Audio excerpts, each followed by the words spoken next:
नील की खेती के कारण जो है कि नील की खेती के कारण जो कठिनाई हो रही थी, उस समय के एक बंगाली नाटक नील दर्पण, याद रखिएगा फ्रेंड्स, नील दर्पण में अच्छे तरीके से दिखाया गया था।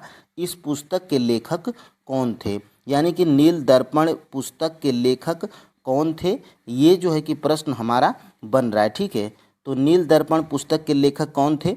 स्वामी सहजानंद या बंकिम चंद्र चटर्जी या दीनबंधु मित्र।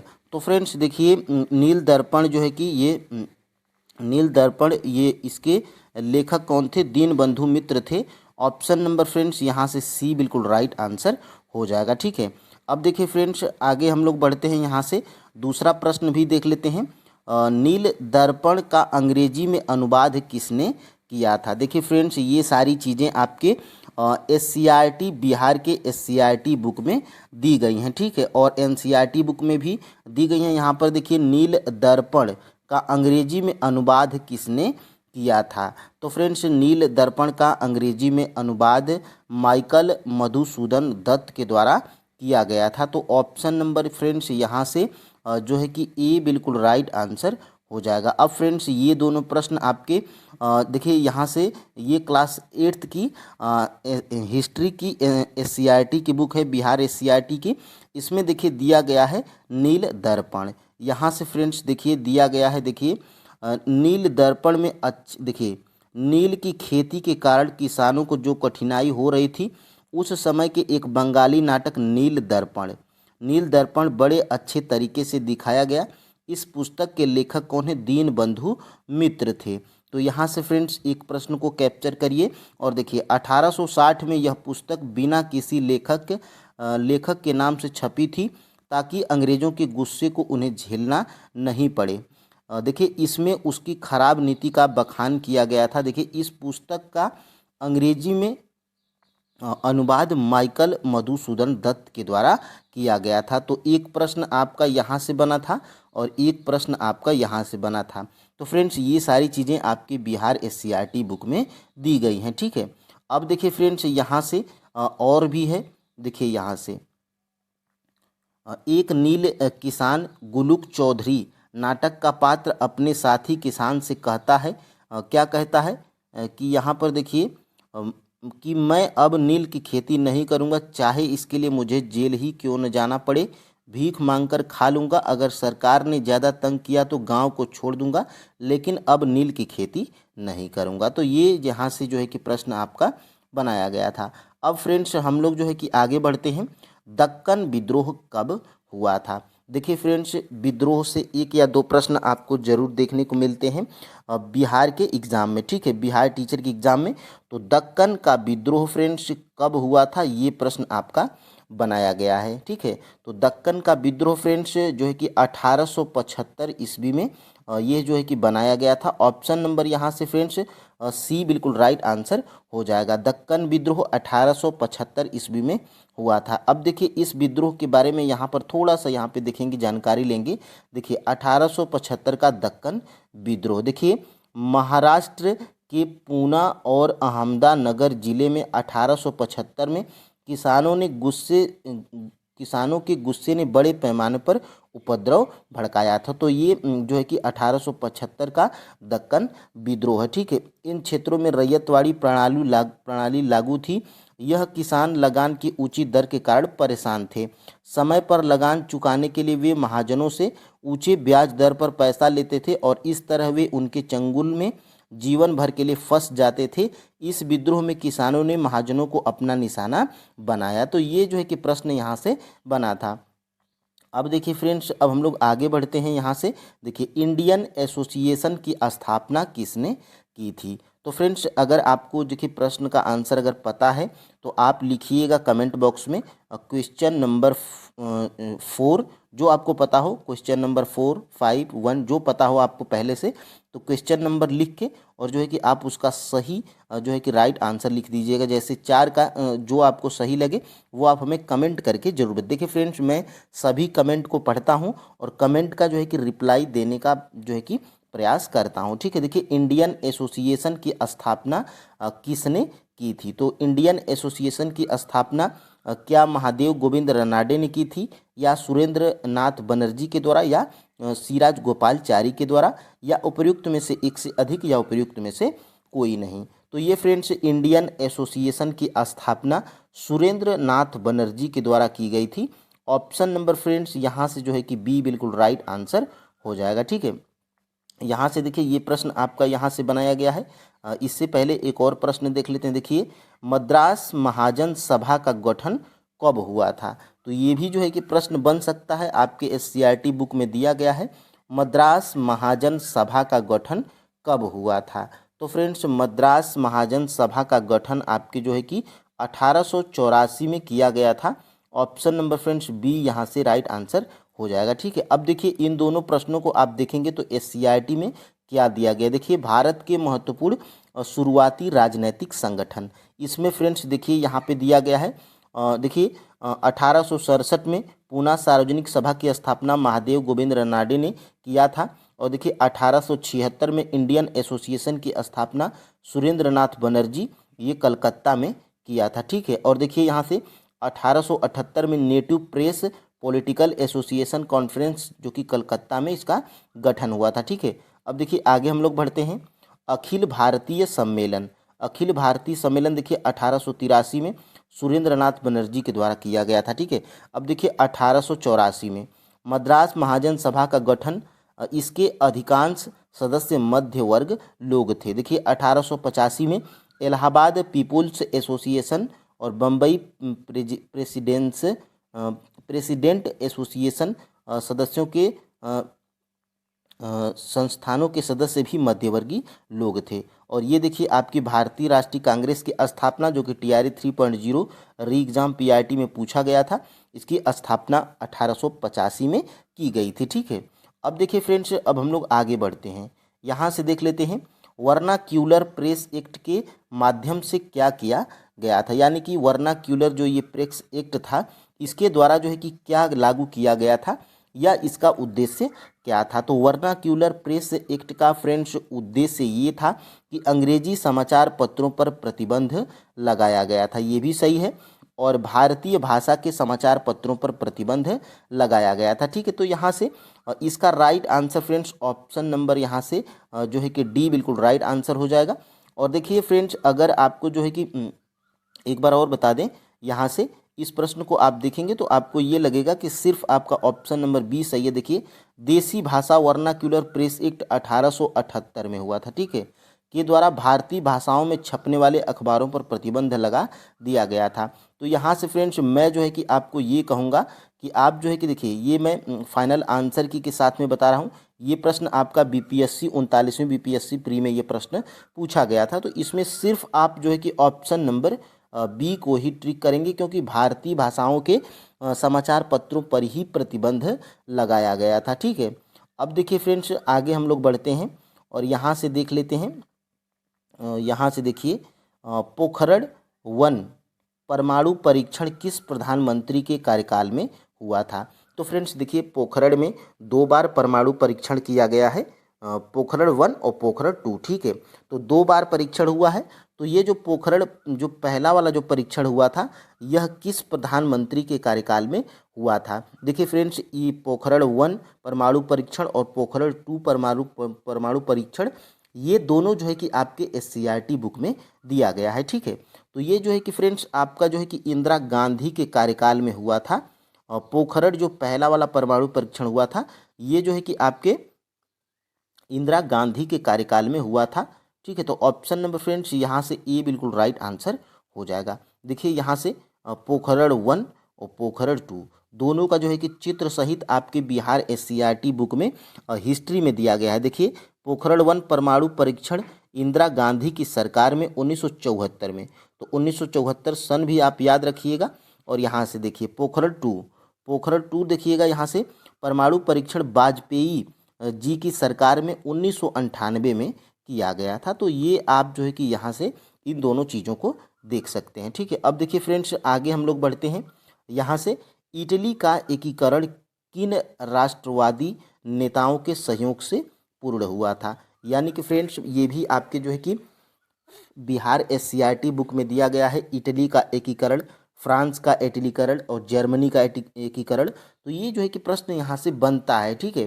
देखिए, इटली का एकीकरण किन राष्ट्रवादी नेताओं के सहयोग से पूर्ण हुआ था? तो फ्रेंड्स इसका जो है कि राइट आंसर क्या है? ऑप्शन नंबर डी है, ठीक है। क्योंकि फ्रेंड्स मेजनी, कावूर और गैरीबाल्डी ये तीनों राष्ट्रवादी नेताओं के सहयोग से इटली का एकीकरण पूर्ण हुआ था, ठीक है। तो ऑप्शन नंबर यहाँ से डी। और यहाँ से आप जो है कि देख पा रहे होंगे, मैं उस चीज़ को हाईलाइट भी करके दिखाता हूँ। तो यहाँ से देखिए, 1871 तक इटली का एकीकरण मेजनी, कावूर और गैरीबाल्डी जैसे राष्ट्रवादी नेताओं एवं विक्टर एमेनुअल जैसे शासक के योगदान के कारण पूर्ण हुआ था। तो ये भी आप जो है कि यहाँ से देख पा रहे होंगे, ठीक है। अब देखिए फ्रेंड्स, आगे हम लोग बढ़ते हैं, यहाँ से देखते हैं ब्रिटिश सरकार ने साइमन कमीशन का गठन कब किया था? देखिए फ्रेंड्स, बीपीएससी एग्जैक्ट पूछती है, कुछ में तो महीने भी पूछ देती है। तो आप जो है कि इसमें मार्च नवंबर जिसमें हुआ है, सन के साथ आप याद रखिएगा, सन और महीने दोनों को आपको याद रखना है, ठीक है। तो ब्रिटिश सरकार ने साइमन कमीशन का गठन कब किया था? तो साइमन कमीशन ब्रिटिश सरकार ने साइमन कमीशन का गठन जो है कि नवंबर नवंबर 1927 में किया था। ऑप्शन नंबर फ्रेंड्स यहाँ से जो है कि बी बिल्कुल राइट आंसर हो जाएगा, ठीक है। एग्जैक्ट आपको पता रखना है महीने के साथ में।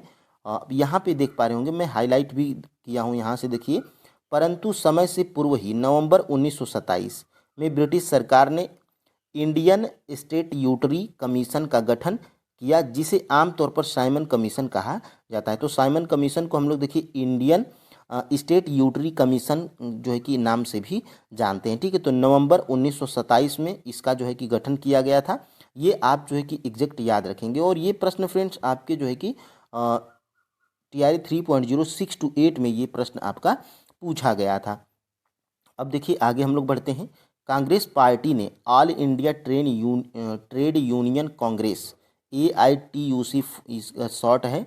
देखिए, कांग्रेस ने all India trade union Congress की स्थापना कब की थी? ठीक है, तो ये जो है कि क्या 30 अक्टूबर 1921, 30 नवंबर 1920, 31 अक्टूबर 1920 या उपयुक्त में से एक से अधिक या उपयुक्त में से कोई नहीं, ठीक है। तो कांग्रेस पार्टी ने all India trade union Congress AITUC की स्थापना फ्रेंड्स की थी आपकी 31 अक्टूबर 1920 को, ठीक है। तो 31 अक्टूबर 1920 को आप यहाँ पे याद रखिएगा। ऑप्शन नंबर फ्रेंड्स यहाँ से जो है कि सी बिल्कुल राइट आंसर हो जाएगा। फ्रेंड्स आप इन चीज़ों को अगर याद रखते हैं तो देख लीजिएगा, डायरेक्टली प्रश्न ये आपके जो है कि TRE 4.0 में पूछे जाएंगे, ठीक है। अब देखिए आगे हम लोग बढ़ते हैं और यहाँ से इसी चीज़ को देख लेते हैं जो चीज़ें हाईलाइट की गई हैं। देखिए 31 अक्टूबर, देखिए फ्रेंड्स ये सारे प्रश्न जो हिस्ट्री के हम लोग आज कर रहे हैं, बिहार SCRT की बुक क्लास 8th की SCRT से और क्लास 10th की SCRT से हम लोग हिस्ट्री की देख रहे हैं, ठीक है। देखिए 31 अक्टूबर 1920 को कांग्रेस पार्टी ने all India trade union Congress AITUC की स्थापना की थी। देखिए CR दास ने सुझाव दिया कि कांग्रेस द्वारा किसानों एवं श्रमिकों को राष्ट्रीय आंदोलन में सक्रिय रूप से शामिल किया जाए और इनकी मांगों का समर्थन किया जाए। तो यहाँ से फ्रेंड्स प्रश्न आपके एग्जाम में बन सकता है, ठीक है। अब देखिए फ्रेंड्स आगे हम लोग बढ़ते हैं, यहाँ से देखते हैं वेदों की ओर लौटो का नारा किसने दिया था। तो फ्रेंड्स ये जो आपके महान व्यक्तित्व हैं, इनके नारा से भी एक प्रश्न पूछता है। और मुझे ये वेदों की ओर लौटो का एक नारा ये किसने दिया था, ये मुझे बिहार SCRT बुक में मिला था, ठीक है। तो वेदों की ओर लौटो का नारा फ्रेंड्स ये आपके दयानंद सरस्वती के द्वारा जो है कि दिया गया था, ठीक है। दयानंद सरस्वती के द्वारा दिया गया था। तो ऑप्शन नंबर फ्रेंड्स यहाँ से जो है कि बी बिल्कुल राइट आंसर हो जाएगा। अब देख लेते हैं यहाँ से आपके बिहार SCRT बुक में कहाँ पर दिया गया है। तो देखिए बम्बई में स्वामी दयानंद सरस्वती ने आर्य समाज की स्थापना कर वेदों की ओर लौटों का नारा दिया था। तो ये प्रश्न आपके एग्जाम में बन सकता है। अब फ्रेंड्स आगे हम लोग बढ़ते हैं। देखिए निम्नलिखित में से किसने कांग्रेस को हिंदुओं की पार्टी कहकर संबोधित किया था। देखिए थोड़ा टाइपिंग में मिस्टेक हो गया है। देखिए प्रश्न का मतलब ये है कि किसने, निम्नलिखित में से किसने कांग्रेस को हिंदुओं की पार्टी कहकर संबोधित किया था, ठीक है। तो हिंदुओं की पार्टी कहकर कांग्रेस को किसने संबोधित किया था? क्या लॉर्ड कर्जन ने, क्या विलियम हंटर ने या लॉर्ड डफरिन ने। ठीक है, तो यहाँ से फ्रेंड्स ये आपके लॉर्ड डफरिन के द्वारा कहा गया शब्द था। और लॉर्ड डफरिन क्या कहा था कि कांग्रेस हिंदुओं की पार्टी है। ठीक है, तो ऑप्शन नंबर यहाँ से फ्रेंड्स सी बिल्कुल राइट आंसर हो जाएगा।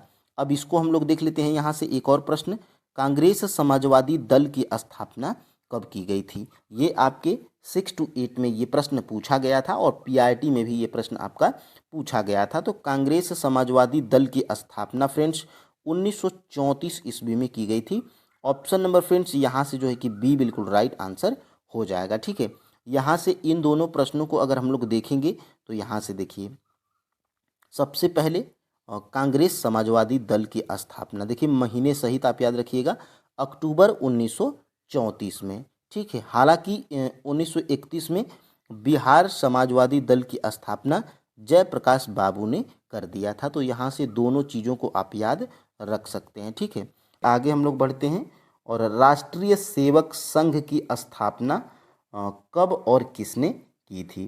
देखिए, राष्ट्रीय सेवक संघ की स्थापना कब और किसने की थी, ये जो है कि आपका प्रश्न बन रहा है। ठीक है, तो ये फ्रेंड्स आपके जो है कि 1925 के केवी हेडगेवार या 1928 में लालचंद के द्वारा या 1926 में चित्तरंजन दास के द्वारा या उपर्युक्त में से एक से अधिक या उपर्युक्त में से कोई नहीं। तो फ्रेंड्स राष्ट्रीय सेवक संघ की स्थापना ये जो है कि 1925 में केवी हेडगेवार के द्वारा किया गया था। तो ऑप्शन नंबर फ्रेंड्स यहाँ से ए बिल्कुल राइट आंसर हो जाएगा। ठीक है, और यहाँ से आप जो है कि देख पा रहे होंगे, देखिए बाल गंगाधर के अनुयायी श्री केवी हेडगेवार ने 1925 में नागपुर में राष्ट्रीय सेवक संघ की स्थापना की, जिसका मुख्य उद्देश्य भारतीय हिंदू नवयुवकों को अनुशासित एवं चारित्रिक रूप से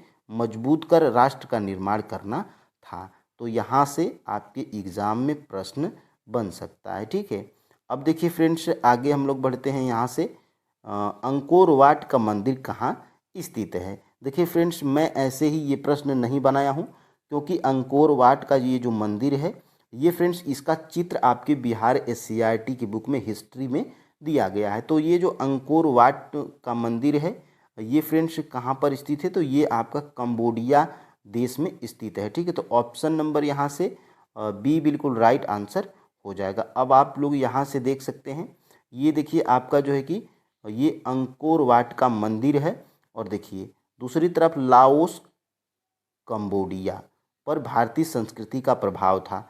तो ये अंकोर वाट का मंदिर फ्रेंड्स 1904 वाला, ये देखिए भारत में सन 1904 में प्रथम सीमेंट उद्योग संयंत्र कहाँ स्थापित हुआ था, चेन्नई में।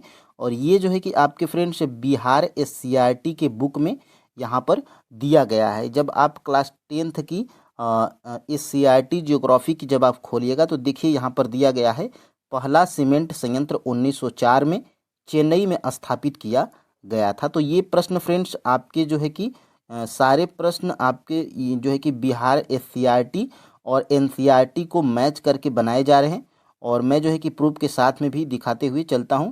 और यहाँ पर देखिए अब हम लोग इस प्रैक्टिस को स्टार्ट करते हैं। ठीक है फ्रेंड्स, आप जो है कि कमेंट करके हमें ज़रूर बताइएगा कि आपके टोटल इसमें से देखिए 15 में से, वैसे तो इसमें 20 प्रश्न आपको मिलते हैं लेकिन फ्रेंड्स 15 आप जो है कि इसमें से 4 प्रश्न आपको मैं प्रीवियस ईयर का उसमें ऐड किया हूं, तो उसको नहीं जोड़ रहा हूं।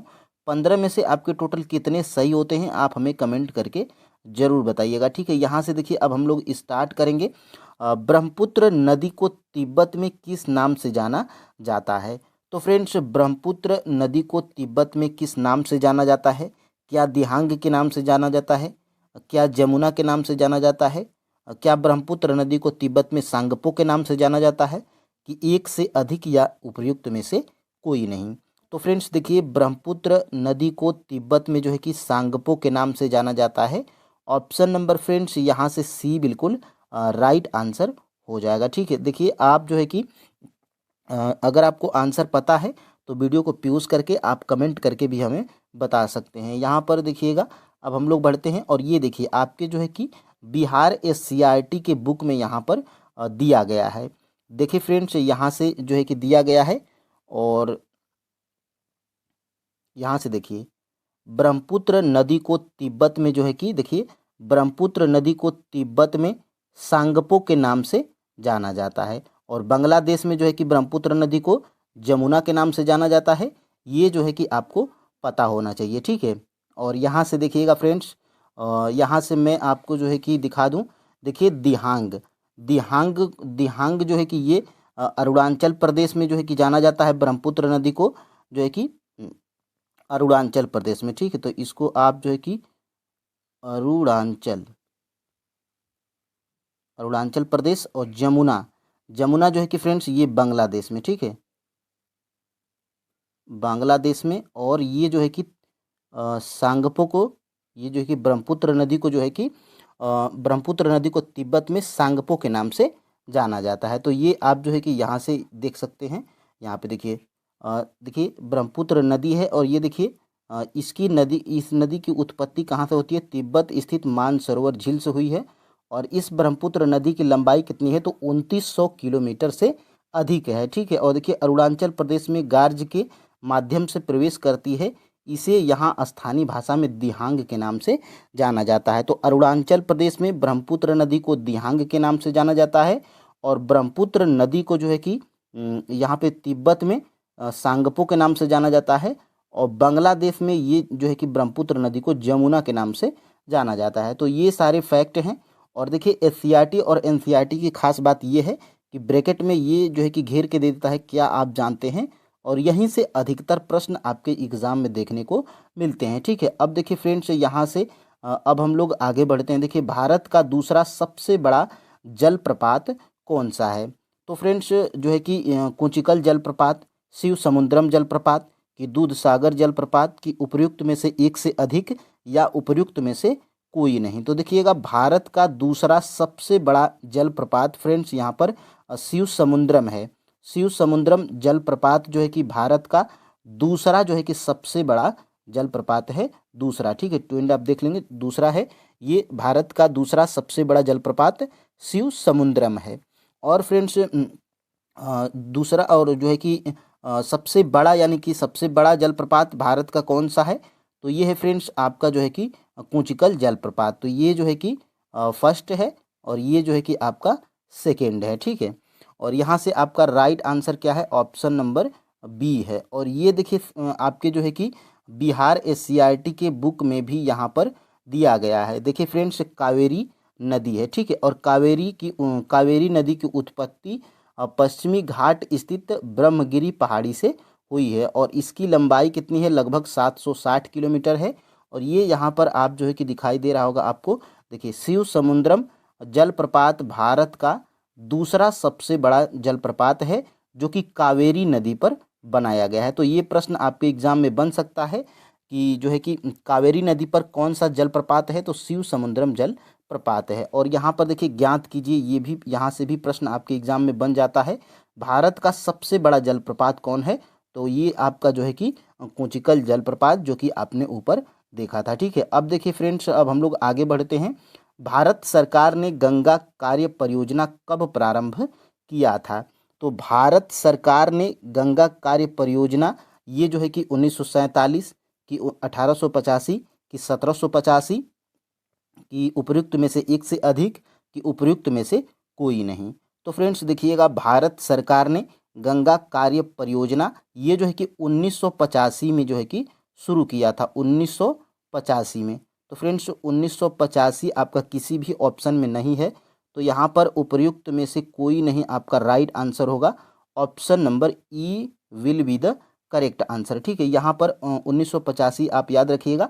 और बीपीएससी का खास बात यही है फ्रेंड्स कि इसके जो है जो 5 ऑप्शंस होते हैं, खास तौर से ऑप्शन नंबर डी और खास तौर से ऑप्शन नंबर ई, ये दोनों ऐसे प्रश्न होते हैं जो कि ये यहाँ पे बिल्कुल क्लियर कर देते हैं कि अगर प्रश्न का आंसर आपको एग्जैक्ट पता है तभी जो है कि आप इसका जो है कि आंसर लगा सकते हैं, ठीक है। यहाँ पर फ्रेंड्स अगर आपको भारत सरकार ने गंगा कार्य परियोजना ये 1985 जब तक आपको नहीं याद रहेगा, आप जो है कि किसी भी ऑप्शन को लेकर श्योर नहीं हो पाएंगे, ठीक है। तो इसीलिए इसका राइट आंसर क्या है? ऑप्शन नंबर ई है। यहाँ पर देखिएगा दिया गया है आपके जो है कि राष्ट्रीय नदी संरक्षण योजना। यहाँ पर देखिए, यद्यपि भारत सरकार ने गंगा कार्य परियोजना को 1985 में प्रारंभ किया था, किंतु इसे 31 मार्च 2000 को बंद कर दिया गया था। तो यहाँ से प्रश्न आपके एग्जाम में बना था, मैं उस प्रश्न को अभी नीचे दिखाऊंगा, ठीक है। और देखिए, कोसी नदी का उद्गम स्थल कौन सा है, यानी कि जो बिहार की जो कोसी नदी है उसका जो है कि उद्गम कहाँ से होता है, ठीक है।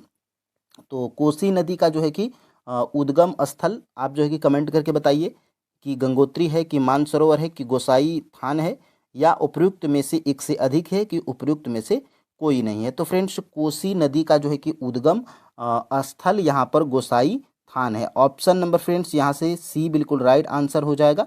और यहाँ पर ये आपके जो है कि बिहार एससीईआरटी के बुक में दिया गया है।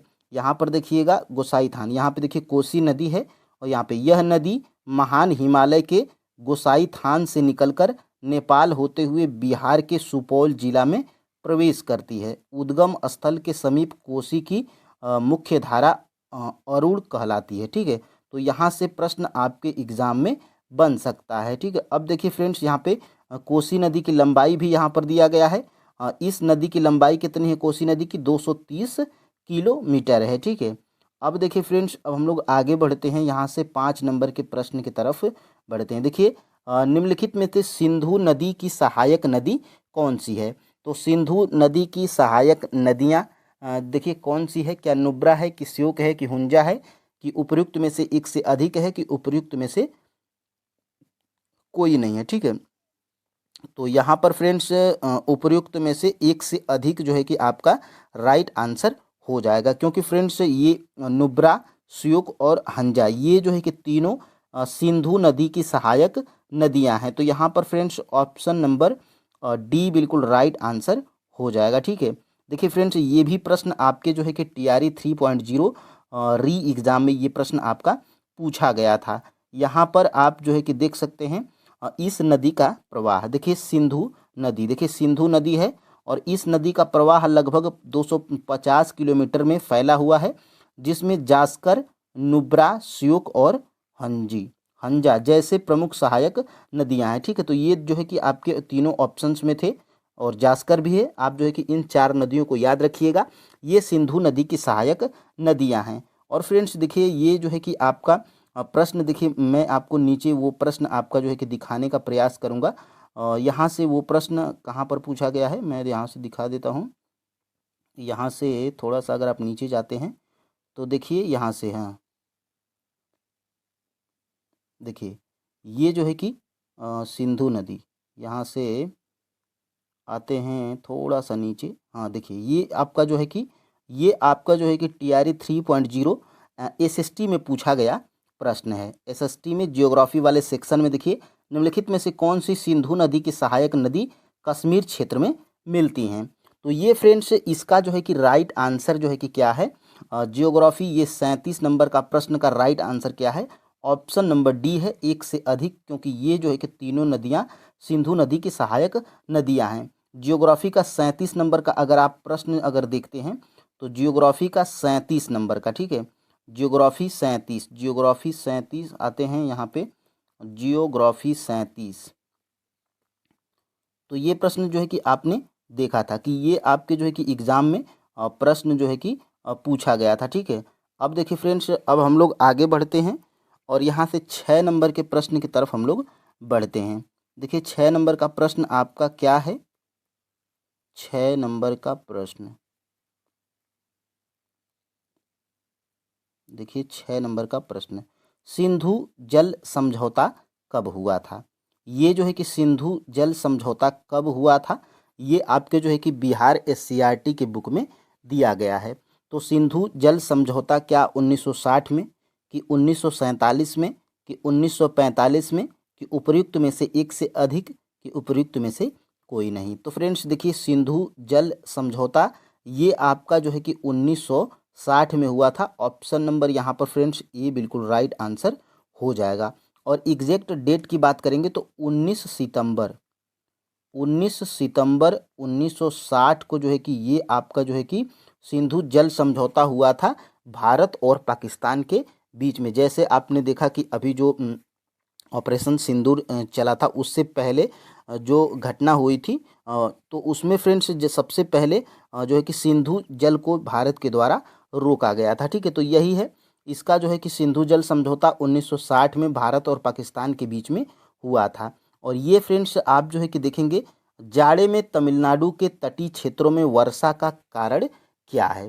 तो ये प्रश्न जो है कि आपके TRE 3.0 री एग्ज़ाम PRT में ये प्रश्न पूछा गया। देखिए जाड़े में तमिलनाडु के तटीय क्षेत्रों में वर्षा का कारण क्या है। तो इसका जो है कि राइट आंसर क्या है, उत्तर पूर्वी monsoon. Option number friends B बिल्कुल राइट आंसर है। अभी मैं उस प्रश्न को भी दिखाऊंगा। देखिए यहाँ से जो है कि दिया गया है भारत में, यहाँ से देखिए भारत में शीतकालीन वर्षा के सीमित क्षेत्र हैं। लौटती मानसून तथा उत्तर पूर्वी मानसून से भारत के पूर्वी तटीय भाग तमिलनाडु तथा केरल में वर्षा होती है। तो ये आपके जो है कि बिहार SCRT में दिया गया है। ठीक है, अब देखिए फ्रेंड्स आगे हम लोग देख लेते हैं। और ये प्रश्न आपका जो है कि पूछ लिया गया था बिहार शिक्षक भर्ती TRE जो 3.0 हुआ था री एग्ज़ाम, ये आपका जो है कि PRT 1 to 5 में, PRT 1 to 5 में ये प्रश्न जो है कि आपका पूछा गया था। और इसमें फाइनल आंसर की में जो है कि आपका आंसर क्या माना गया था, लौटते हुए दक्षिण पश्चिम मानसून। ठीक है, तो ये भी आपका जो है कि सही है, लौटते हुए दक्षिण पश्चिम मानसून। और फाइनल आंसर की भी अगर मैं दिखाऊं तो 98 का यहाँ पर आप लोग देख पा रहे होंगे, 98 का राइट आंसर क्या है, ऑप्शन नंबर ए दिया गया है। ठीक है, तो ये देखिए आपका जो है कि इसमें लौटते हुए दक्षिण पश्चिम मानसून है। और इसमें जो है कि देखिए क्या दिया गया है, और ध्यान से अगर आप लोग जो है कि देखने का प्रयास करेंगे तो देखिए यहाँ से ये आपका जो है कि दिया गया है, ये देखिए दक्षिण पश्चिम से चलने वाली हवा भारत में प्रवेश कर जो है कि राजस्थान, पंजाब, हरियाणा, उत्तर प्रदेश तथा बिहार में वर्षा करती है। तो पश्चिमी विक्षोभ के कारण होता है। और वर्षा पश्चिम से पूरब की ओर घटती है। और ग्रीष्मकालीन वर्षा जहाँ खरीफ फसलों को लाभ पहुँचाती है, वहीं शीतकालीन वर्षा रबी की फसलों के लिए उपयोगी है। तो ये देखिए दो तरह के प्रश्न आपने जो है कि देखा था। और यहाँ से ये जो है कि इसका राइट आंसर क्या है, उत्तर पूर्वी मानसून। लेकिन फ्रेंड्स यहाँ से जो है कि वो आपके जो है कि TRE 3.0 में आपने फाइनल आंसर की में देखा था कि 98 का राइट आंसर क्या है, ऑप्शन नंबर ए है बिल्कुल राइट आंसर। ठीक है, तो ये आपका जो है कि उत्तर पूर्वी मानसून। ठीक है, ये उत्तर पूर्वी मानसून, और इसमें जो है कि उत्तर पूर्वी मानसून नहीं दिया गया है। तो उत्तर पूर्वी अगर मानसून दिया गया है तो आप उत्तर देखिए, या तो आपको उत्तर पूर्वी मानसून दिया जाएगा या तो लौटते हुए दक्षिण पश्चिम मानसून दिया जाएगा। तो आप जो है कि देखिए इसमें उत्तर पूर्वी मानसून नहीं दिया गया है, तो लौटता हुआ दक्षिण पश्चिम मानसून को आप सही ट्रिक करेंगे। ठीक है, और जो है कि ये आपका प्रश्न था, आपने दोनों प्रश्न को देख लिया। ठीक है, अब देखिए फ्रेंड्स यहाँ से हम लोग आगे बढ़ते हैं। और ये देखिए आपका जो है कि दिया गया है बिहार SCRT के वस्तुनिष्ठ प्रश्न में, जाड़े में तमिलनाडु के तटीय भागों में वर्षा का कारण क्या है। तो उत्तर पूर्वी मानसून है। ठीक है, अब देखिए मैं जो है कि यहाँ पे टेक्स्ट बुक में भी यहाँ पे देखिए जाड़े में तमिलनाडु के तटीय भागों में वर्षा का कारण क्या है। तो देखिए दक्षिण पश्चिम मानसून इसमें ऑप्शंस में था, लेकिन इसमें लौटते हुए दक्षिण पश्चिम पश्चिम मानसून नहीं दिया गया था। तो इसमें उत्तर पूर्वी मानसून ही हमारा राइट आंसर हो जाएगा। ठीक है, तो मैंने 2-3 तरीकों से आपको संतुष्ट करने का यहाँ पे प्रयास किया। देखिए वन्य संरक्षण अधिनियम, यहाँ से फ्रेंड्स देखिएगा वन्य संरक्षण अधिनियम कब लागू किया गया। तो वन्य संरक्षण अधिनियम जो है कि लागू किया फ्रेंड्स 1972 में। ऑप्शन नंबर यहाँ से सी बिल्कुल राइट आंसर हो जाएगा। ये भी फ्रेंड्स आपके जो है कि बिहार SCRT की बुक में दिया गया है।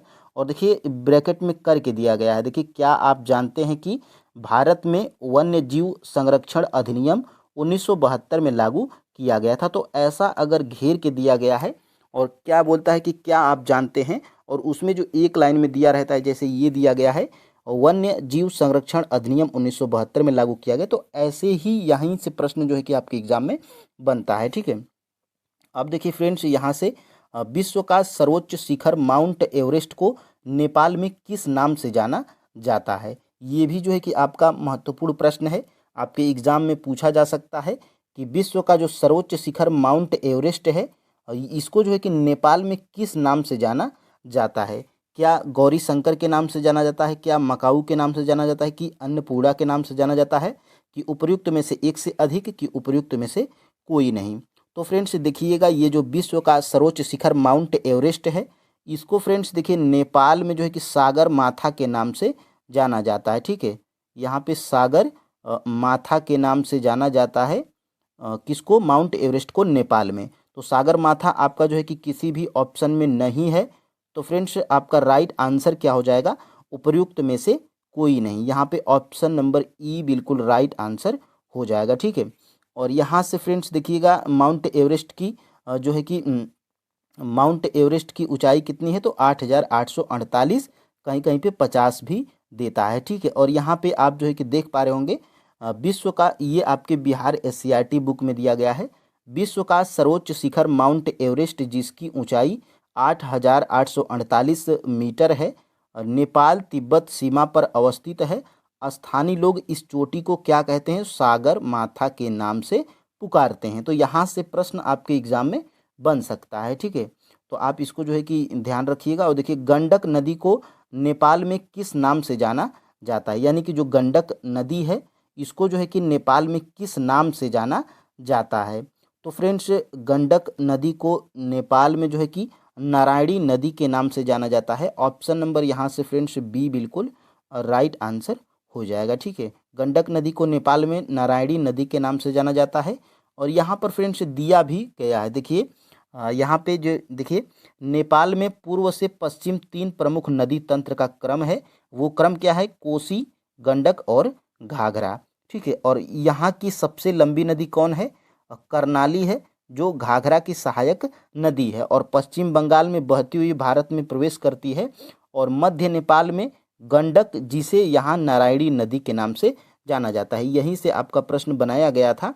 और यहाँ से देखिए पूर्वी नेपाल में कोसी नदी को क्या कहते हैं, तो सप्त कोसी के नाम से जानते हैं। तो ये भी प्रश्न आपके एग्जाम में बन सकता है।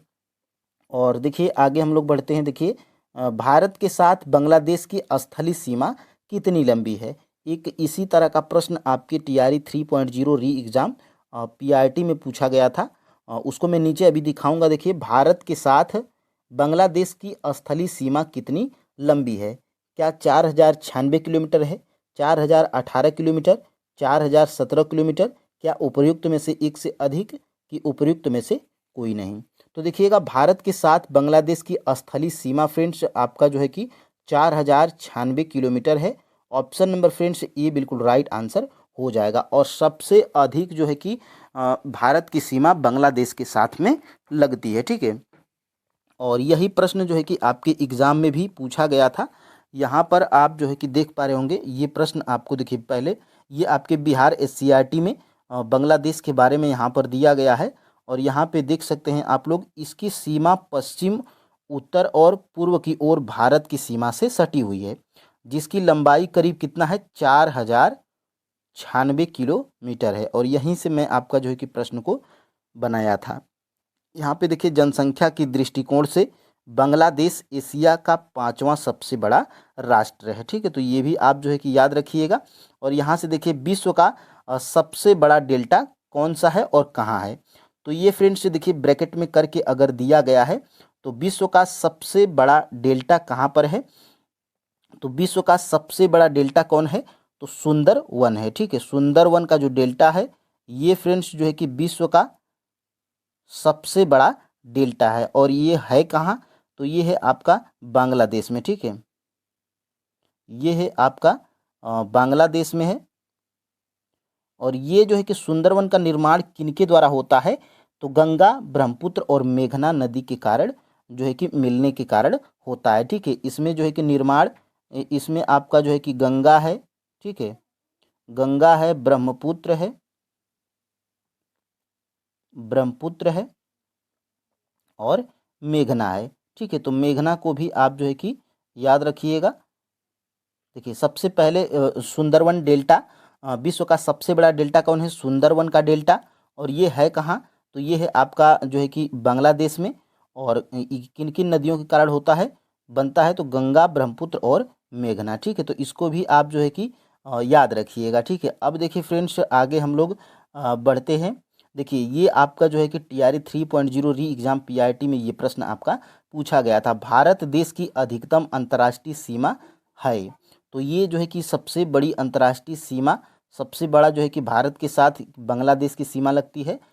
कितना? तो 4096। और यहीं से जो है कि आपका प्रश्न यहाँ से बना था। अगर फ्रेंड्स आप जो है कि इनको पढ़े रहते या पढ़े होंगे तो आप जो है कि आराम से टिक कर पाएंगे। मैं ये दिखाकर ये प्रयास कर रहा हूँ कि फ्रेंड्स आपको बिलीव हो जाए कि प्रश्न यहीं से बन रहा है। देखिए 139 का ऑप्शन नंबर यहाँ पे सी, मैं फाइनल आंसर की भी यहाँ पे दिखा दे रहा हूँ। ठीक है, अब देखिए फ्रेंड्स आगे हम लोग बढ़ते हैं।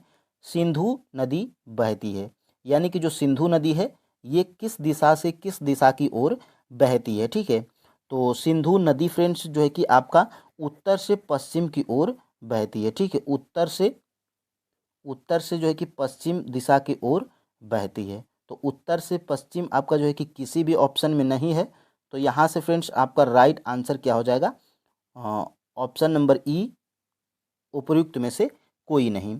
उत्तर से पश्चिम जो है कि सिंधु नदी बहती है। ठीक है, अब देखिए फ्रेंड्स अब हम लोग आगे बढ़ेंगे और यहाँ से देखिए ये आपके जो है कि बिहार SCRT के बुक में भी दिया गया है। और देखिए इसकी सभी सहायक नदियाँ उत्तर पूर्व और भारत में उत्तर पश्चिम से मैदान के मध्यवर्ती भाग में आकर इससे मिलती हैं। तो भारत में उत्तर पश्चिम ये आप जो है कि याद रखिएगा। और ये जो है कि यहीं से जो है कि प्रश्न आपका बनाया गया था। देखिए पहला सीमेंट संयंत्र कब और कहाँ पर स्थापित किया गया था? पहला सीमेंट संयंत्र कब और कहाँ पर स्थापित किया गया था? तो ये फ्रेंड्स आपका जो है कि क्या 1904 में चेन्नई में, 1905 में कर्नाटक में, 1907 बंगलौर में, कि उपर्युक्त में से एक से अधिक, कि उपर्युक्त में से कोई नहीं? तो ये पहला सीमेंट संयंत्र 1904 में और जो है कि चेन्नई में स्थापित किया गया था। तो फ्रेंड्स ऑप्शन नंबर यहाँ से ए बिल्कुल राइट आंसर हो जाएगा। और ये आपके जो है कि बिहार SCRT के बुक में क्लास 10th की जियोग्राफी में दिया गया है। देखिए यहाँ पे पहला सीमेंट संयंत्र 1904 में और चेन्नई में स्थापित किया गया था। और ये प्रश्न जो है कि आपका किस में पूछ लिया गया था? तो ये जो है कि TRE 3.0 SST में पूछा गया ये प्रश्न है। आप जो है कि यहाँ पे देख पा रहे होंगे भारत में सन 1904 में प्रथम सीमेंट उद्योग संयंत्र कहाँ स्थापित किया गया था? तो ये आपका राइट आंसर क्या है? ऑप्शन नंबर सी है, चेन्नई में। तो यहीं से आपके जो है कि प्रश्न बनाए जाते हैं। और ये देखिए निम्नलिखित में से कौन सी सिंधु नदी की सहायक नदी कश्मीर में मिलती है? तो श्योक, हुंजा, नुब्रा, ये उपयुक्त में से एक से अधिक आपका राइट आंसर है। और ये भी प्रश्न मैंने आपको बताया था कि क्लास 10th की बिहार SCRT की बुक में दिया गया है। और ये भी प्रश्न आपका पूछा गया है। और ये भी जो है कि मैंने ऊपर बताया था कि बिहार SCRT की ये भी मैं प्रश्न कराया था। और ये आपके TRE 3.0 SST में ये प्रश्न आपका पूछा गया है। ठीक है, देखिए गंगा एक्शन प्लान का प्रथम चरण किस वर्ष प्रारंभ किया गया था? तो ये जो है कि आपका राइट आंसर क्या है? 1985। ठीक है, 1985 में जो है कि गंगा एक्शन प्लान का जो है कि प्रथम चरण जो है कि प्रारंभ किया गया था। ऑप्शन नंबर यहाँ से सी बिल्कुल राइट आंसर हो जाएगा। और ये देखिए 14 नंबर का प्रश्न हमारा क्या है? निम्नलिखित में से कौन सी परियोजना उत्तर प्रदेश और बिहार की एक संयुक्त परियोजना है? तो ये देखिए आपका जो है कि प्रश्न ये पूछा जा सकता है क्योंकि ये भी आपके जो है कि बिहार SCRT की बुक में दिया गया है। क्लास 10th की बिहार SCRT जो ज्योग्राफी की है उसमें दिया गया है। तो ये कौन सी परियोजना है? वो कौन सी परियोजना है जो उत्तर प्रदेश और बिहार की एक संयुक्त परियोजना है? क्या सोन नदी परियोजना उत्तर प्रदेश बिहार की संयुक्त परियोजना है, कि गंडक नदी परियोजना, की दुर्गावती जलाशय परियोजना, कि उपयुक्त में से एक से अधिक? तो ये फ्रेंड्स ये जो है कि 14 का राइट आंसर क्या हो जाएगा? ये गंडक नदी जो परियोजना है ये फ्रेंड्स आपकी बिहार और उत्तर प्रदेश की संयुक्त परियोजना है। ऑप्शन नंबर फ्रेंड्स यहाँ से बी बिल्कुल राइट आंसर हो जाएगा। तो इसको आप याद रखिएगा। और ये आपके जो है कि बिहार SCRT के बुक में भी दिया गया है। यहाँ पर आपको जो है कि दिखाई दे रहा होगा गंडक नदी परियोजना। और पहली ही लाइन यही है कि उत्तर प्रदेश और बिहार की एक संयुक्त परियोजना है जो कि भारत और नेपाल के सहयोग से वाल्मीकि नगर के पास शुरू किया गया। इस परियोजना द्वारा बिजली सिंचाई तथा जल की आपूर्ति नेपाल को भी की जाती है। इस परियोजना के निर्माण के लिए कौन है? तो भसालोटन नामक स्थान पर इसका जो है कि परियोजना का जिक्र किया गया है। ठीक है, तो ये आप जो है कि याद रखिए कि जो गंडक नदी परियोजना है ये उत्तर प्रदेश और बिहार की एक संयुक्त परियोजना है। ठीक है, दोनों के मेल जोल से चलती है ये परियोजना। और देखिए 2001 में बिहार की कुल जनसंख्या कितनी थी। आप आश्चर्य हो जाएंगे कि इस तरह के भी प्रश्न आपके एग्जाम में पूछे जाएंगे, तो बिल्कुल पूछे जा सकते हैं, क्योंकि फ्रेंड्स 2011 की जनगणना 2001 की जो जनगणना हुई थी उस वो आपके बिहार के एससीईआरटी बुक में भी दिया गया है। तो इसका जो है कि राइट आंसर क्या है, 2001 में बिहार की कुल जनसंख्या कितनी थी, तो 8 करोड़ से अधिक थी। ऑप्शन नंबर फ्रेंड्स यहाँ पे बी बिल्कुल राइट आंसर है। और बिहार एससीईआरटी के बुक में दिया गया है, यहाँ पर आप जो देखिए बिहार की जनसंख्या एवं नगरीकरण, और बिल्कुल जो है कि यहाँ से देखिए 2001 की जनगणना के अनुसार यहाँ की कुल जनसंख्या कितनी है, 8 करोड़ 29,98,509 है। तो एग्जैक्ट आपको याद रखनी है, तो एग्जैक्ट आप याद रखिए या तो 8 करोड़ से अधिक। ठीक है, ऑप्शंस जैसा मिले आपको आप जो है कि याद रखिएगा। और देखिए यहाँ से फ्रेंड्स ये प्रश्न मैं इसलिए दिखा रहा हूँ क्योंकि ये TRE 3.0 री एग्ज़ाम PIT में ये प्रश्न पूछा गया है। तो अगर इस तरह का प्रश्न पूछा जा रहा है तो ऊपर में जो आपको ये प्रश्न जो दिखाया था 2001 की जनगणना के अनुसार बिहार की कुल जनसंख्या, तो वो भी प्रश्न पूछा जा सकता है। देखिए ये TRE 3.0 ये आपके जो है कि 3.0 री एग्ज़ाम PIT में ये प्रश्न आपका पूछा गया था। देखिए निम्न में से कुल कितने लोग 26 जनवरी 1950 से 2024 के प्रारंभ तक बिहार के मुख्यमंत्री रहे हैं। तो इसका राइट आंसर क्या है फ्रेंड्स, 101 का केवल 23 लोग, यही आपका जो है कि राइट आंसर है। और इसका जो है कि मैं फाइनल आंसर की में भी दिखा देता हूँ, 101 का ऑप्शन नंबर यहाँ से क्या है, ए है। ठीक है, तो इस तरह के प्रश्न अगर पूछे जा रहे हैं तो जो आपकी जो है कि बिहार SCIT में दिया गया है उसको आपको हल्के में नहीं लेना है। ठीक, पहला प्रश्न हमारा ये है। देखिए पहला प्रश्न हमारा क्या है, चांदी के ऊपर काली परत व तांबे के ऊपर हरी परत चढ़ जाती है, यह किस प्रकार का उदाहरण है।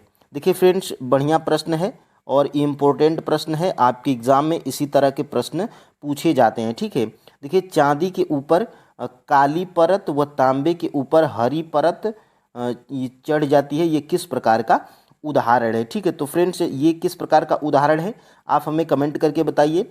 विकृत गंधिता का उदाहरण है, या अपचयन का उदाहरण है, या उपचयन का उदाहरण है, या उपर्युक्त में से एक से अधिक, या उपर्युक्त में से कोई नहीं।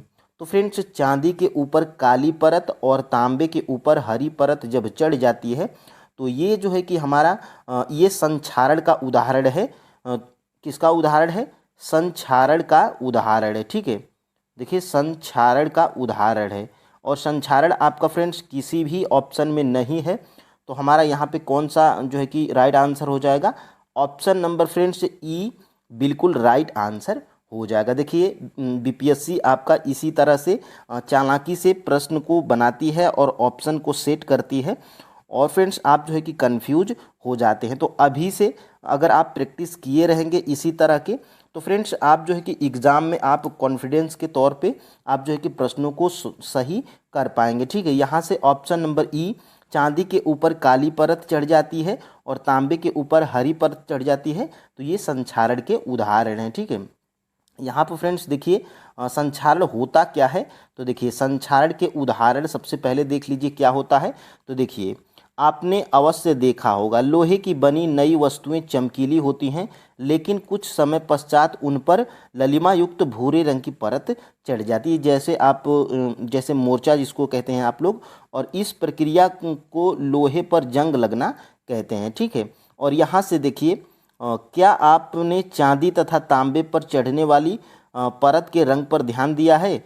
जब कोई धातु अपने आसपास अम्ल आद्रता आदि के संपर्क में आती है तब ये संक्षारित होती हैं, और इस प्रक्रिया को संक्षारण कहते हैं, याद रखिएगा। और देखिए चांदी के ऊपर काली परत व तांबे के ऊपर हरी परत चढ़ना संक्षारण के अन्य उदाहरण है। तो डायरेक्टली फ्रेंड्स यहीं से जो है कि आपका प्रश्न बनाया गया था। बता दें कि ये आपका क्लास 10th का NCERT साइंस का है। ठीक है, अब देखिए फ्रेंड्स आगे हम लोग बढ़ते हैं, और दूसरे प्रश्न की तरफ चलते हैं। देखिए, चिप्स बनाने वाले चिप्स की थैली में कौन सी गैस भरते हैं? ये भी मोस्ट इम्पोर्टेंट प्रश्न है आपके एग्ज़ाम की दृष्टि से, और इसी तरह के प्रश्न आपके एग्ज़ाम में पूछे जाते हैं। तो चिप्स बनाने वाले चिप्स की थैली में कौन सी गैस भरते हैं? क्या ऑक्सीजन गैस भरते हैं, कार्बन डाइऑक्साइड गैस भरते हैं, या नाइट्रोजन गैस भरते हैं, या उपर्युक्त में से एक से अधिक, या उपर्युक्त में से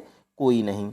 तो फ्रेंड्स, जो चिप्स बनाने वाले होते हैं वो चिप्स की थैली में वो नाइट्रोजन गैस को भरते हैं। देखिए, नाइट्रोजन गैस को क्यों भरते हैं अभी हम लोग नीचे देखेंगे। ऑप्शन नंबर फिलहाल यहाँ पे सी बिल्कुल राइट आंसर हो जाएगा। ठीक है, यहाँ पर फ्रेंड्स देखिए, यहाँ पर देखिए दिया गया है विकृत गंधिता, और विकृत गंधिता का उदाहरण देखिए होता क्या है। देखिए, वसा युक्त अथवा तैलीय खाद्य सामग्री जब लंबे समय तक रखी रह जाती है तब उनका स्वाद गंधयुक्त हो जाता है। ठीक है, देखिए, उपचयित होने पर तेल एवं वसा विकृत गंधी हो जाते हैं तथा उनके स्वाद और गंध बदल जाते हैं। प्रायः तैलीय वसायुक्त खाद्य सामग्रियों में उपचयन रोकने के लिए पदार्थ क्या मिलाए जाते हैं? प्रतिऑक्सीकारक मिलाए जाते हैं। वो प्रतिऑक्सीकारक होते क्या है? देखिए, वायुरोधी बर्तनों में खाद्य सामग्री रखने में उपचयन की गति धीमी हो जाती है। क्या आप जानते हैं? यहाँ पर देखिए, चिप्स बनाने वाले चिप्स की थैली में ऑक्सीजन हटाकर उसमें नाइट्रोजन जैसी कम सक्रिय गैस से युक्त कर देते हैं ताकि चिप्स का उपचयन न हो सके। उपचयन का मतलब फ्रेंड्स, मतलब उसमें गंध न आ सके, और वह जो है कि ऑक्सीजन के प्रभाव में अगर आ जाएगा चिप्स तो वो जो है कि ख़राब हो जाता है। इसलिए फ्रेंड्स, ये नाइट्रोजन गैस भरी जाती है चिप्स की थैलियों में, नमकीन के थैलियों में। ये क्यों भरी जाती है? क्योंकि ये जो है कि कम सक्रिय गैस है। कौन? नाइट्रोजन। ठीक है, तो यहाँ से ये जो है कि आप इसको याद रखिएगा। और फ्रेंड्स, आगे हम लोग बढ़ते हैं। देखिए, अभिक्रिया के समय जब पदार्थ में ऑक्सीजन की वृद्धि या हाइड्रोजन का ह्रास होता है, देखिए क्या होता है, तब कौन सी क्रिया होती है? ध्यान से समझिएगा फ्रेंड्स। ऑक्सीजन की वृद्धि, देखिए फ्रेंड्स, ऑक्सीजन की वृद्धि, देखिए तीर ऊपर जाएगी तो वृद्धि होगा, और हाइड्रोजन का ह्रास, ह्रास का मतलब ये नीचे जा रहा है। ठीक है, ये आप समझिएगा। सबसे पहले फ्रेंड्स देखिए, ऑक्सीजन की वृद्धि हो रही है और हाइड्रोजन का ह्रास हो रहा है। ठीक है, तब कौन सी क्रिया वहाँ पर हो रही है? ठीक है, तो ये फ्रेंड्स, ये आपका जो है कि उपचयन क्रिया हो रही है। ऑप्शन नंबर यहाँ से जो है कि बी बिल्कुल राइट आंसर हो जाएगा। अब इन चीज़ों को हम लोग एनसीईआरटी में से समझते हैं होता क्या है। तो देखिए फ्रेंड्स, यहाँ से ध्यान से देखिएगा। देखिए, किसी अभिक्रिया में पदार्थ का उपचयन तब होता है जब उसमें ऑक्सीजन की वृद्धि या हाइड्रोजन का ह्रास होता है।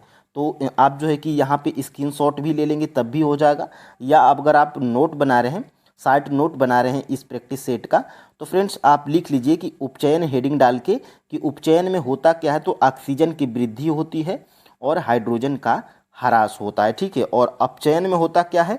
तो अपचयन में फ्रेंड्स ऑक्सीजन का ह्रास होगा और हाइड्रोजन की वृद्धि होगी। दो चीज़ों को यहाँ पे समझना है। ठीक है, प्रैक्टिकली यहाँ पे दिया गया है। अब फ्रेंड्स हम लोग आगे बढ़ते हैं। यहाँ से देखिए, निम्नलिखित में से कौन सा ऊष्माक्षेपी अभिक्रिया का उदाहरण है? देखिए फ्रेंड्स, नीचे हम लोग जानेंगे कि ऊष्माक्षेपी अभिक्रिया हम लोग किसे कहते हैं। ठीक है, इसीलिए फ्रेंड्स मैं आपको समझाने के लिए, देखिए मैं सिर्फ प्रश्न लाता और आंसर बताता और निकल जाता, लेकिन फ्रेंड्स एनसीईआरटी की कटिंग जो मैं देता हूँ वहाँ से चीज़ें आपकी क्लियर हो जाती हैं। ठीक है, देखिए, निम्नलिखित में से कौन सा ऊष्माक्षेपी अभिक्रिया का उदाहरण है?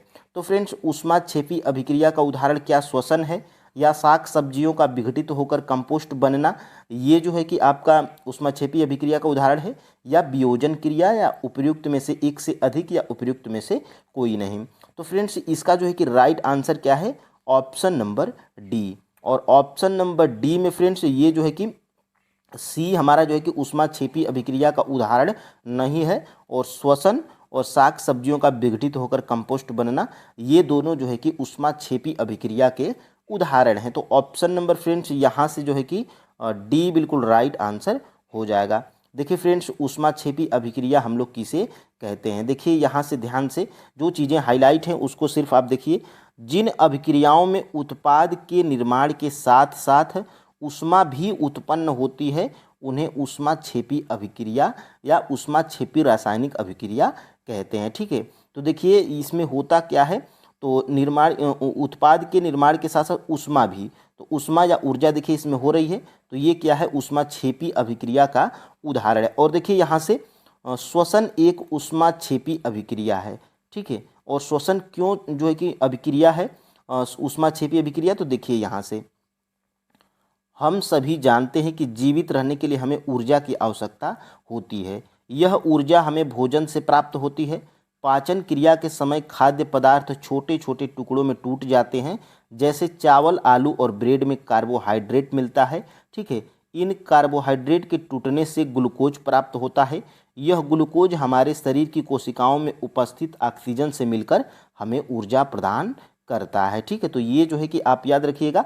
और इस अभिक्रिया का विशेष नाम श्वसन है। तो श्वसन हमारी कैसी अभिक्रिया हो गई, ऊष्माक्षेपी अभिक्रिया हो गई है। ठीक है, और देखिए यहाँ से और भी है, देखिए शाक सब्जियों, यहाँ से देखिएगा दूसरा क्या है, शाक सब्जियों वनस्पति द्रव्य का विघटित होकर कंपोस्ट बनना भी ऊष्माक्षेपी अभिक्रिया का उदाहरण है। ठीक है, तो यहाँ से एक उदाहरण यहाँ से और एक उदाहरण यहाँ से, ये दोनों चीज़ें आप जो है कि याद रखिए। और फ्रेंड्स प्रश्न भी आपके एग्जाम में यहीं से बनाए जाते हैं। देखिए यहाँ से अम्ल एवं क्षार की जांच के लिए आप संश्लेषित सूचक निम्नलिखित में से किनका उपयोग करेंगे। यानी कि अम्ल एवं क्षार की अगर जांच करना होगा तो आप जो है कि किसका उपयोग करेंगे, क्या मेथिल ऑरेंज का उपयोग करेंगे या फिनाल्फ्थेलिन का उपयोग करेंगे या सिट्रिक अम्ल का उपयोग करेंगे या उपर्युक्त में से सभी या एक से अधिक का उपयोग करेंगे या उपर्युक्त में से किसी का नहीं उपयोग करेंगे। ठीक है, तो अम्ल एवं क्षार की जांच के लिए फ्रेंड्स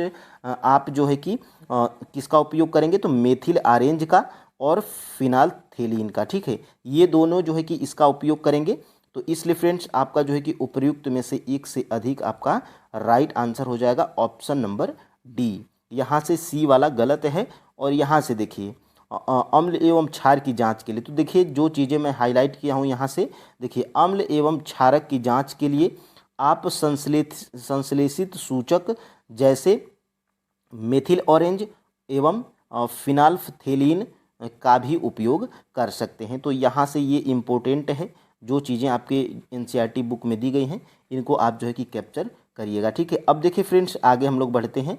अम्लीय विलयन किस प्रकार का आयन उत्पन्न करता है, ये भी प्रश्न बनता है और शायद आगे बन जाए। ये भी आप जो है कि यहाँ से आपको पता होना चाहिए कि अम्लीय विलयन और क्षारीय विलयन किस प्रकार के आयन उत्पन्न करते हैं। ठीक है, तो अम्लीय विलयन इसमें प्रश्न में पूछा गया है, क्या अम्लीय विलयन H+ आयन उत्पन्न करते हैं या OH ऋण आयन जो है कि उत्पन्न करते हैं या CO2 आयन उत्पन्न करते हैं या उपर्युक्त में से एक से अधिक या उपर्युक्त में से कोई नहीं। तो फ्रेंड्स ये जो अम्लीय विलयन होता है ये जो है कि H+ आयन जो है कि उत्पन्न करता है। ठीक है, तो H+ आयन अम्लीय विलयन, और क्षारीय विलयन क्या उत्पन्न करता है, तो OH ये जो है कि माइनस। ठीक है, तो अम्लीय क्षारीय आप याद रखिएगा, ये आपका जो है कि क्षार है और ये आपका जो है कि क्या है, अम्ल है। ठीक है, तो ये आप दोनों याद रखिएगा। यहाँ से ऑप्शन नंबर फ्रेंड्स ये बिल्कुल राइट आंसर हो जाएगा। ये चीज़ें देखिए आपके एनसीईआरटी में भी दी गई हैं। देखिए यहाँ से देखिए विद्युत धारा का प्रवाह अम्ल में उपस्थित इन्हीं आयनों के द्वारा होता है। अम्लों में धनायन यानी कि अम्लों में H+ आयन तथा ऋणायन जैसे HCl में Cl-, HNO3 में NO3, CH3COH में इसमें देखिए CH3COO-। ठीक है, और H2SO4 में SO2- होता है। ठीक है, देखिए अम्ल विलयन में हाइड्रोजन आयन H+ आयन उत्पन्न करता है, इसी कारण इनका गुणधर्म क्या होता है, अम्लीय होता है। तो यहाँ से भी प्रश्न आपके एग्जाम में बनेगा। ठीक है, अब देखिए फ्रेंड्स आगे हम लोग बढ़ते हैं। किसी विलयन का pH मान 7 से कम है तो वह किस प्रकार का विलयन होगा। ठीक है, तो ये भी प्रश्न आपके एग्जाम में बन जाता है। देखिए किसका विलयन 7 होगा तो वो किस प्रकार का विलयन होगा, और किसका जो है कि विलयन 7 से कम होगा, 7 से कम होगा तो वो किस प्रकार का विलयन होगा, और 7 से अधिक होगा तो वो किस प्रकार का विलयन होगा, इसमें से जो है कि 3 प्रश्न आपके एग्जाम में बनेगा, ठीक है। तो सबसे पहले ये प्रश्न आपका बना है कि किसी विलयन का पीएच मान 7 से कम है तो वह किस प्रकार का विलयन है, ठीक है। तो वे देखिए जिसका विलयन पीएच मान 7 से कम होगा, ठीक है, 7 से कम होगा तो वो किस प्रकार का विलयन होगा, तो वो अम्लीय विलयन होगा, ठीक है, अम्लीय विलयन होगा।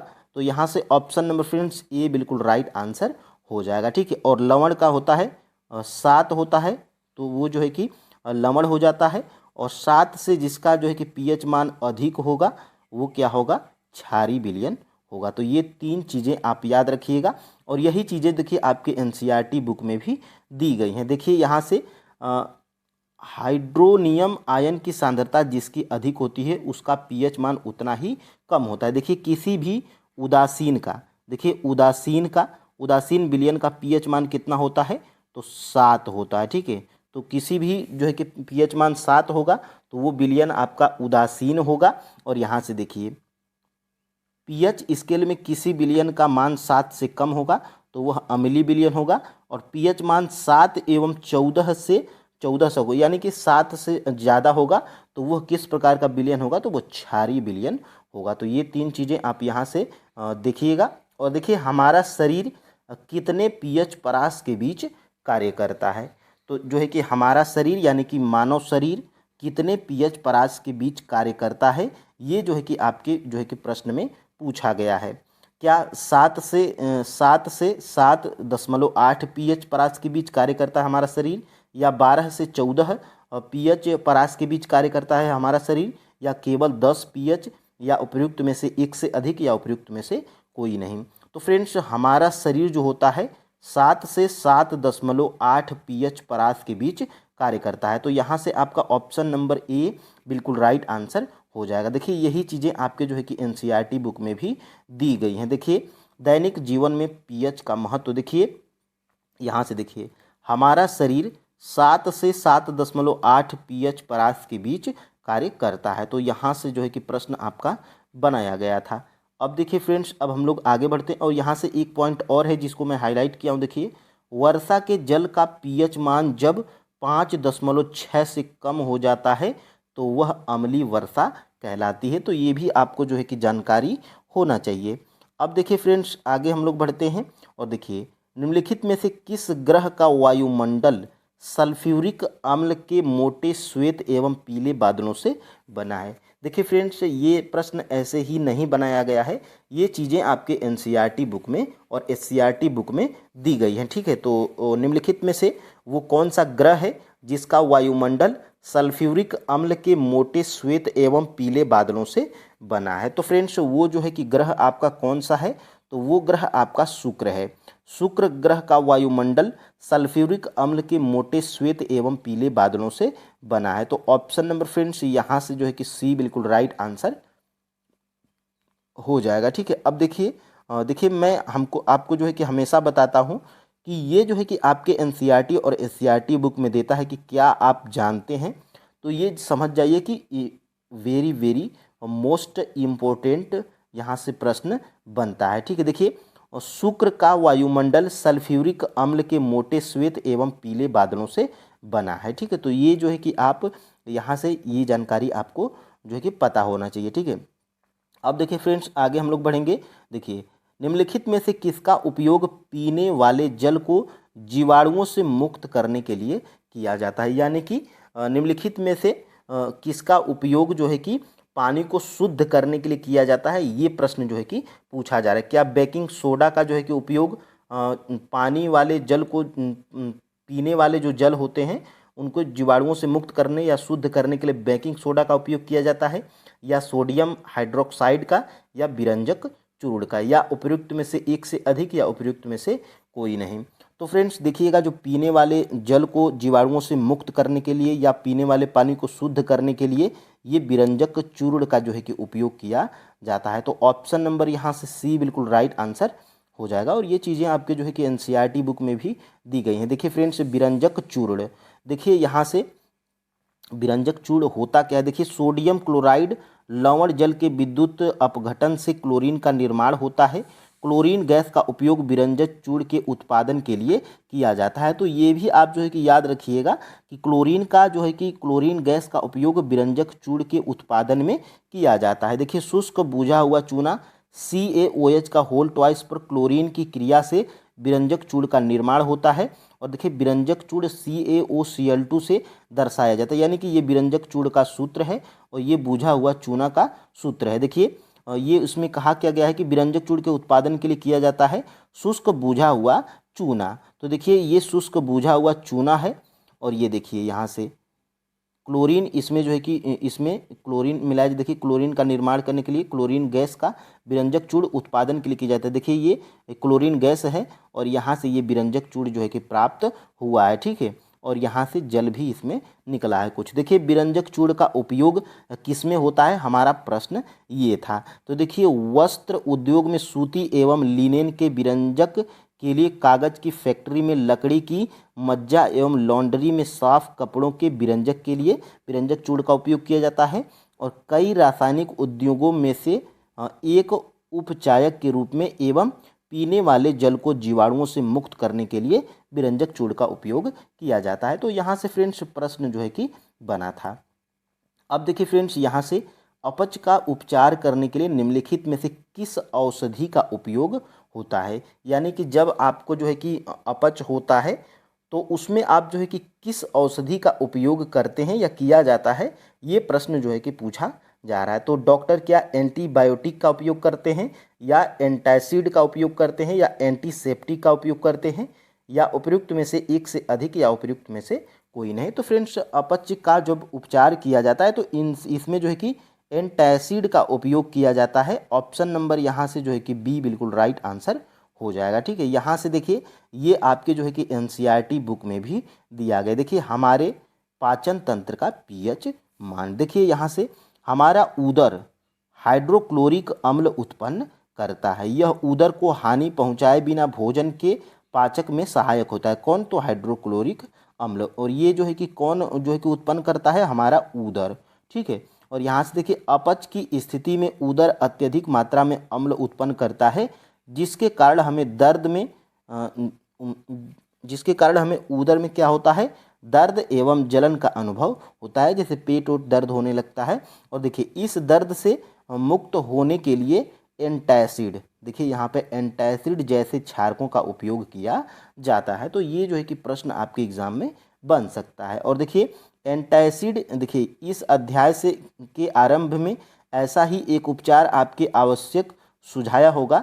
यह एंटासिड अम्ल की अधिक मात्रा को उदासीन करता है। इसके लिए magnesium hydroxide, milk of magnesium जैसे दुर्बल क्षारक का उपयोग किया जाता है। तो यहाँ से जो है कि जब आप उपच होता है तो एंटासिड नामक औषधि का उपयोग किया जाता है, ठीक है। अब देखिए, आगे हम लोग बढ़ते हैं। निम्नलिखित में से किस को बनाने के लिए प्लास्टर ऑफ पेरिस का उपयोग किया जाता है, यानी कि प्लास्टर ऑफ पेरिस का उपयोग क्या बनाने के लिए किया जाता है। तो यहाँ पे देखिए, खिलौने बनाने के लिए या टूटी हड्डियों को सही जगह पर स्थिर करने के लिए या सजावट का सामान बनाने के लिए या उपयुक्त में से एक से अधिक या उपयुक्त में से कोई नहीं।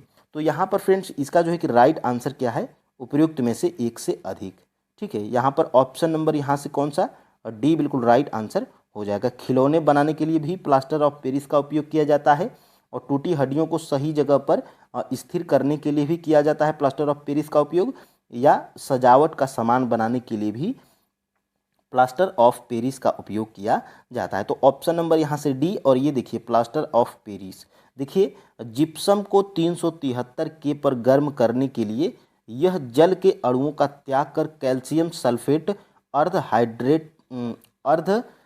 हाइड्रेट या हेमीहाइड्रेट CaSO4 हाफ H2O बनाता है, ठीक है। इसे प्लास्टर ऑफ पेरिस कहते हैं। तो प्लास्टर ऑफ पेरिस का ये सूत्र है और इसी को हम लोग जिप्सम भी कहते हैं। देखिए यहाँ से इस पदार्थ का उपयोग डॉक्टर टूटी हुई हड्डियों को सही जगह पर स्थिर करने के लिए करते हैं। प्लास्टर ऑफ पेरिस एक सफ़ेद चूर्ण है जो जल मिलाने पर यह पुनः जिप्सम बनकर कठोर पदार्थ होता है, ठीक है। तो जिप्सम से जो है कि हमें प्लास्टर ऑफ पेरिस प्राप्त होता है। कैसे प्राप्त होता है, तो जब जिप्सम को हम लोग 373 जो है कि तापमान पर गर्म करते हैं तो हमें क्या प्राप्त होता है, ये जो है कि हमें प्लास्टर ऑफ पेरिस प्राप्त होता है। ठीक है, और देखिए यहाँ से ये हमारा क्या है, ये हमारा प्लास्टर ऑफ पेरिस है, और ये देखिए यहाँ से ये जिप्सम है, और जिप्सम होने पे देखिए ये हमारा क्या निकला है, ये हमारा निकला है। ठीक है, अब देखिए फ्रेंड्स आगे हम लोग बढ़ते हैं और यहाँ से देख लेते हैं। देखिए प्लास्टर ऑफ पेरिस का उपयोग खिलौने बनाने, सजावट का सामान बनाने एवं सतह को चिकना करने के लिए किया जाता है। तो ये आपने जो है कि अभी ऑप्शंस में देखा था। ठीक है, अब देखिए आगे हम लोग बढ़ते हैं। निम्नलिखित में से वह कौन सी धातु है जिसे चाकू से भी काटा जा सकता है। यानी कि आपको जैसे पता है कि धातुएं कठोर भी होती हैं, लेकिन वो चाकू से नहीं कटती हैं, मतलब आसानी से नहीं कटती हैं।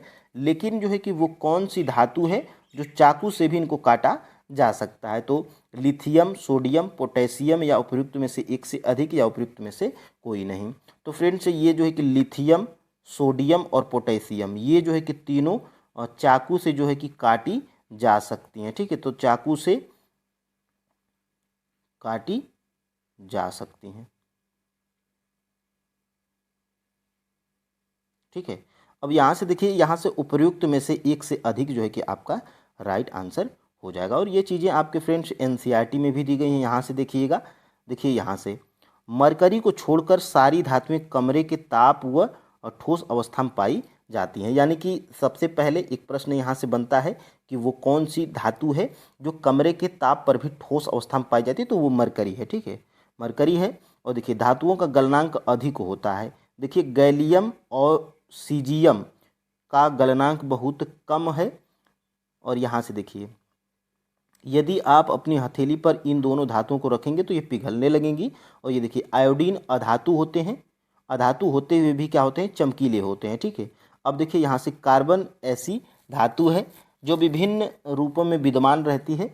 और देखिए कार्बन के अपरूप देखिए एक हीरा है, कार्बन का अपरूप है हीरा। और यहाँ से देखिए कार्बन का अन्य क्या है अपरूप, ग्रेफाइट विद्युत का जो है कि एक सुचालक है। तो ये भी आप जो है कि याद रखिएगा। और क्षारीय धातु, यहाँ से देखिए क्षारीय धातु जैसे लिथियम, सोडियम और पोटेशियम इतनी मुलायम होती हैं कि इनको चाकू से भी काटा जा सकता है और इनके घनत्व एवं गलनांक बहुत कम होते हैं। तो ये जो है कि प्रश्न यहाँ से बन सकता है। और ये चीज़ें प्रैक्टिकली करके जो है कि आपके जो है कि यहाँ से देखिए ये प्रैक्टिकली जो है कि करके ये चीज़ें दी गई हैं। ठीक है, अब देखिए यहाँ से निम्नलिखित में से किसका उपयोग विद्युत तारों की परस्पर वेल्डिंग के लिए किया जाता है। तो ये भी प्रश्न बन सकता है कि निम्नलिखित में से वो कौन सी जो है कि धातुएं हैं, यानी कि किसका उपयोग जो है कि विद्युत तारों की परस्पर वेल्डिंग के लिए किया जाता है। तो फ्रेंड्स सीसा और टीन ये जो है कि इनको क्या किया जाता है, तो विद्युत तारों की परस्पर वेल्डिंग के लिए किया जाता है। तो ऑप्शन नंबर यहाँ से जो है कि डी बिल्कुल राइट आंसर हो जाएगा। सी इसमें गलत है, लोहा नहीं है। तो सीसा और टीन को आप याद रखिएगा। सीसा और टीन का उपयोग जो है कि विद्युत तारों की वेल्डिंग के लिए किया जाता है। अब फ्रेंड्स यहाँ से देखिए ये चीज़ें आपके एनसीईआरटी में भी दी गई हैं। और सबसे पहले यहाँ से जो है कि बता दें कि ये देखिए विद्युत चालकता तथा गलनांक कम होता है। उदाहरण के लिए तांबा एवं जस्ते CuZn की मिश्र धातु पीतल, ताम्र एवं टीन CuSn की मिश्र धातु कांसा विद्युत की कुचालक है, लेकिन ताम्र का उपयोग विद्युत परिपथ बनाने के लिए। तो ताम्र का जो है कि प्रयोग किस में किया जाता है, तो विद्युत का जो है कि परिपथ बनाने के लिए। और देखिए सीसा एवं टीन Pb और Sn की मिश्र धातु सोल्डर है जिसका गलनांक बहुत कम होता है। इसका उपयोग विद्युत तारों की परस्पर वेल्डिंग के लिए किया जाता है। और एक प्रश्न फ्रेंड्स यहाँ से आपके जो है कि ये प्रश्न आपके जो है कि TRE 3.0 और री एग्ज़ाम PRT में पूछा गया था। प्राचीन भारतीय धातुकर्म का लौह स्तंभ कहाँ पर स्थित है, तो दिल्ली में स्थित है। ये साइंस का ही प्रश्न है। कुछ लोग कंफ्यूज होंगे कि ये प्रश्न स्टैटिक जीके का है। तो ये जो है कि साइंस में धातु जो ये जो लौह स्तंभ है इसका जिक्र आपके क्लास 10th की एनसीईआरटी साइंस में किया गया है। तो ये प्रश्न आपके TRE 3.0 में यहाँ से पूछा गया था। देखिए ये धातु एवं अधातु है क्लास 10th की एनसीईआरटी साइंस में।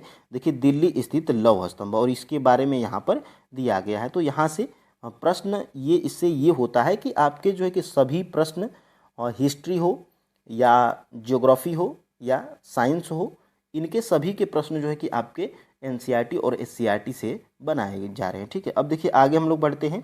यहाँ से ये हम लोग देख लिए हैं। अब देखिए यहाँ से निम्नलिखित में से कौन सा एल्कोहल पीने योग्य होता है। यानी कि देखिए एल्कोहल तो वैसे कोई जो है कि पीने योग्य नहीं होता है, लेकिन इनमें से जो कौन सा एल्कोहल है जो पीने योग्य होता है। ठीक है, तो फ्रेंड्स एथेनॉल, एथेनॉल एक ऐसा एल्कोहल है जो कि पीने योग्य होता है। तो ऑप्शन नंबर यहाँ से सी बिल्कुल राइट आंसर हो जाएगा। अब देखिए यहाँ से इसको पीने योग्य कैसे बनाया जाता है, तो देखिए यहाँ से एथेनॉल के गुणधर्म, देखिए एथेनॉल को एल्कोहल कहा जाता है तथा यह सभी एल्कोहल पेय पदार्थों का महत्वपूर्ण अवयव है। इसके अतिरिक्त यह एक अच्छा विलायक है। और देखिए यहाँ से इसलिए इसलिए एल्कोहल का जो है कि उपयोग टीचर आयोडीन, कफ सिरप आप देखे होंगे और टॉनिक आदि जैसे औषधियों में होता है। एथेनॉल को किसी भी अनुपात में जल में मिलाया जा सकता है। तनु एथेनॉल की थोड़ी सी मात्रा लेने पर नशा आ जाता है। तो आपने देखा होगा जो लोग सिरप या टॉनिक का ज़्यादा इस्तेमाल करते हैं उनको नींद बहुत ज़्यादा आती है। ठीक है, और फ्रेंड्स जो कफ वाली सिरप होती है, जो खांसी वाली सिरप होती है, उसको अगर डायरेक्टली आप एक पी जाएंगे तो हानिकारक तो उतना नहीं होगा, लेकिन आपको नींद बहुत जाएगी, मतलब नशा युक्त हो जाता है। ठीक है, तो ये जो है कि देख सकते हैं यहाँ पे, हालांकि एल्कोहल पीना निंदनीय है लेकिन समाज में बड़े पैमाने पर प्रचलित है। लेकिन शुद्ध एथेनॉल परिशुद्ध एल्कोहल की थोड़ी सी भी मात्रा घातक सिद्ध हो सकती है। काफ़ी समय तक एल्कोहल का सेवन करने से स्वास्थ्य संबंधी कई समस्याएं उत्पन्न हो सकती हैं। तो ये जो है कि एथेनॉल जो होता है इसका उपयोग हम लोग डायरेक्टली नहीं करते हैं, लेकिन कुछ न कुछ चीज़ें बनाकर जैसे कफ सिरप टॉनिक में इसका इस्तेमाल किया जाता है। इसलिए ये जो एक प्रकार जो एथेनॉल एल्कोहल है ये जो है कि पीने योग्य होता है। यही